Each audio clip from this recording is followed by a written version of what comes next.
ಇಲ್ಲೊಂದು ಅಂಗಡಿ ಸಿಕ್ಕಿದೆ ಟಿಕ್ಕಿ ಕಾರ್ನರ್ ಅಂತ. ಸೊ ಇದ್ರ ಬಗ್ಗೆ ಒಂದು ಮಾತಾಡೋಣ ನಾವು ಏನಂತ ವಿಷಯ ಅಂತ. ಮೇಡಮ್ ನಮಸ್ತೆ. ಮ್ಯಾಮ್ ಹೇಳಿ ಮ್ಯಾಮ್ ಏನು ಟಿಕ್ಕಿ ಕಾರ್ನರ್ ಬಗ್ಗೆ ಎಲ್ಲ. ನಾವು ಟಿಕ್ಕಿ ಕಾರ್ನರ್ ಬ್ಯಾಂಗ್ಳೂರ್ ಸ್ಟೈಲ್ ಮಾಡ್ತಾ ಇದ್ದೀವಿ. ಆ್ಯಕ್ಚುಲಿ ಅವರು engineer by profession, software engineer. ಅವರು ಒಂದು ಕ್ರೇಜ್ ಏನಾದರೂ ಮಾಡಬೇಕು ಚಾಟ್ ಅಂತ. ಅದಕ್ಕೋಸ್ಕರ ನಾನು ಉಜ್ರೇನೆ, ಅದಕ್ಕೋಸ್ಕರ ನಾವು ಇಲ್ಲೊಂದು ಟ್ರೈ ಮಾಡೋಣ ಅಂತ. ಒಳ್ಳೆ ಬಿಸ್ನೆಸ್ ಆಯಿತು, ಒಳ್ಳೆ ಕ್ಲಿಕ್ ಆಯಿತು. ನೋಡ್ಬೇಕು ನೆಕ್ಸ್ಟ್ ಇಲ್ಲೇ ಅಥವಾ ಬ್ಯಾಂಗ್ಳೂರಲ್ಲಿ ಏನಾದರೂ. ಈಗ ನಿಮಗೆ ಶಾಪ್ ಇಟ್ಟಿದೆ ಅದು ಹೆಂಗೆ ಇದು ಫೆಸ್ಟಿವಲ್ ಟೈಮಲ್ಲಿ ಮಾತ್ರ? ಫೆಸ್ಟಿವಲ್ ಮಾತ್ರ. Okay, so all the best ma'am. Thank you. Pineapple tikki ಅಲ್ಲಿ ಹೇಳಿ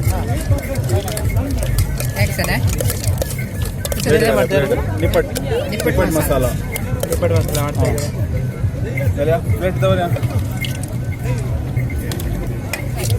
ಸೊ ಇದು ಕ್ರಶ್ ಮಾಡಿ ಅದಕ್ಕಾಗೋದಾ? ಹಾಂ, ಕ್ರಶ್ ಮಾಡಿ ಹಾಕೋದು ನಿಪ್ಪಟ್ಟು. ಓಕೆ,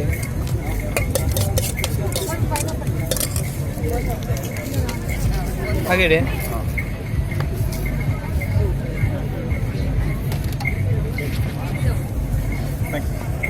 ಟಿಕ್ಕಿ ಕಾರ್ನರ್ ಬಗ್ಗೆ ಹೇಳಿ. ಇದು ನನ್ನ ಅಳಿಯ ಮತ್ತು ಮಗಳು ಸೇರಿ ಅವರಿಗೊಂದು ಎಂಥದ್ದು ಜಸ್ಟ್ ಲೈಕ್ ಒಂದು ಕ್ರೇಜ್ ಎಕ್ಸಾಕ್ಟ್ ವರ್ಡ್ ಹೇಳೋದು ಕ್ರೇಜ್ನ ಮೇಲೆ ಈ ಶಾಪ್ ಮಾಡಿದ್ದಾರೆ. ಅವರೊಂದು ಎಲ್ಲ ರಾ ಮೆಟೀರಿಯಲ್ಸನ್ನು ಬ್ಯಾಂಗ್ಳೂರಿನಿಂದ ತಗೊಂಡು ಬಂದು ಇದು ಉಜಿರೆಯಲ್ಲಿ ಶಾಪ್ ಇಟ್ಕೊಂಡು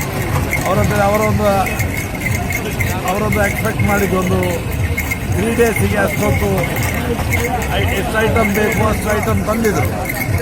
ಬಟ್ ಅವರಿಗೆ ನಿನ್ನೆ ಅವರ ಎಕ್ಸ್ಪೆಕ್ಟೇಷನ್ಗಿಂತ ಗುಡ್ ಬಿಸ್ನೆಸ್ ಸಿಕ್ಕಿತ್ತು ಉಜಿರೆಯಲ್ಲಿ.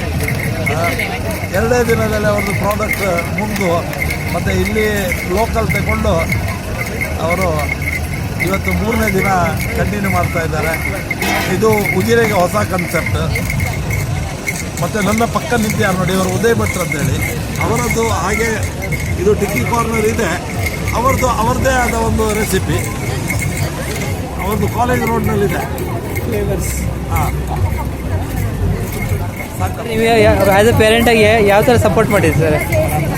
ಸತ್ಯ ಹೇಳೋದಂತ ಆದರೆ ನಾನು ಸಪೋರ್ಟ್ ಮಾಡಲಿಲ್ಲ. ಯಾಕಂದರೆ ಈಸ್ ಇನ್ ಅಗ್ಮೈ ಕಂಪೆನಿ, ನನ್ನ ಹಳೆಯ ಅಗ್ಮೈ ಕಂಪೆನಿಯಲ್ಲಿದ್ದಾಳೆ, ನನ್ನ ಮಗಳು ಸ್ವಿಗ್ಗಿಯಲ್ಲಿದ್ದಾಳೆ. So well to do. ಮತ್ತು ನಮಗೆ ಹಾಸ್ಪಿಟಾಲಿಟಿ ಗೊತ್ತುಂಟು, ವಿನ ಬಿಸ್ನೆಸ್ ಮಾಡಿ ಗೊತ್ತಿಲ್ಲ.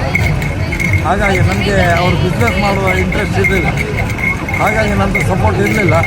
ಬಟ್ ಹಾಗಂತೇಳಿ ಅವರಿಗೆ ಎಂಥ ಬೇಕು ವ್ಯವಸ್ಥೆ, ಪೆಂಡಾಲ್, ಲೈಟಿಂಗ್, ಫರ್ನಿಚರ್ ಇದೆಲ್ಲ ನಾನು ಮಾಡಿಕೊಟ್ಟಿದ್ದೇನೆ. ಹೇಗೆ ಅನಿಸುತ್ತೆ ಈಗ ಬಿಸ್ನೆಸ್ ಆಗ್ತಾ ಇದೆಯಲ್ಲ, ಹೇಗೆ ಅನಿಸುತ್ತೆ ನಿಮಗೆ? ನನಗೆ ಅಂತ ಹೇಳಿದರೆ, ನನಗೆ ಬಿಸ್ನೆಸ್ ಆದೋದಕ್ಕಿಂತ ಜಾಸ್ತಿ, ಅವರಿಗೆ ಬಿಸ್ನೆಸ್ ಆದೋದಕ್ಕಿಂತ ಜಾಸ್ತಿ ಇಲ್ಲಿ ಬಿಸ್ನೆಸ್ ಆಗದವರಿದ್ದಾರೆ ಪಾಪ. ಅವರನ್ನು ನೋಡುವಾಗ ನಮಗೆ ಬಿಸ್ನೆಸ್ ಆದ ಹಾಗೆ ಅವರಿಗೂ ಆಗಬೇಕಿತ್ತು ಅಂತೇಳಿ ಅನಿಸ್ತದೆ. Okay sir, thank you sir. ಮತ್ತಷ್ಟು ವಿಡಿಯೋಗಾಗಿ K food YouTube channel subscribe ಮಾಡಿ. Thank you.